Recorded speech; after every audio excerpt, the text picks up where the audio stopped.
महिला की नींद खुली तो उसने खुद को एक सील किए हुए शिपिंग कंटेनर के अंदर फंसा हुआ पाया। उसके शरीर का आधा हिस्सा पहले ही समुद्र के पानी में डूबा हुआ था। उसने कंटेनर में बने एक छेद से बाहर देखा, लेकिन चारों तरफ बस अथाह समुद्र ही दिखाई दे रहा था।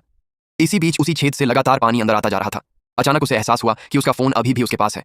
उसमें बैटरी भी थी और सिग्नल भी आ रहा था, लेकिन स्क्रीन टूटी हुई थी, इसलिए उसे अनलॉक करना नामुमकिन था। अब उसने अपने आसपास काम की चीजें ढूंढना शुरू किया। किस्मत से उसे पीले टेप का एक रोल और एक टूल किट मिल गई। उसने तुरंत टेप से छेद को बंद कर दिया, जिससे पानी का अंदर आना थोड़ा धीमा हो गया।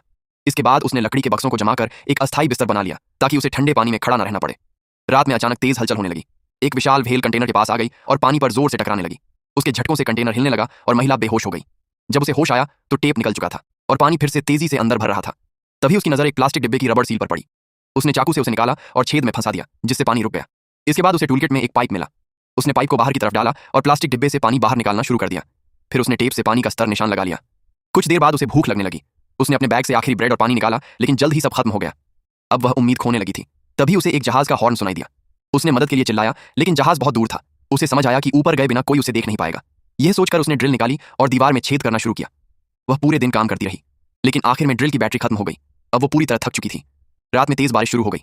उसने प्लास्टिक डिब्बे से बारिश का पानी इकट्ठा किया और खुद को संभाला। तभी उसे एक रस्सी मिली। उसने ऊपर लगे मेटल पैनल को खींचने की कोशिश की। काफी कोशिश के बाद एक कोना खुल गया। तभी उसे फिर से जहाज की आवाज सुनाई दी। उसे अपने पति और दोस्तों का धोखा याद आया और उसी पल उसमें नई ताकत आ गई। आखिरकार उसने मेटल पैनल खोल वो कंटेनर के ऊपर चढ़ गई और पूरी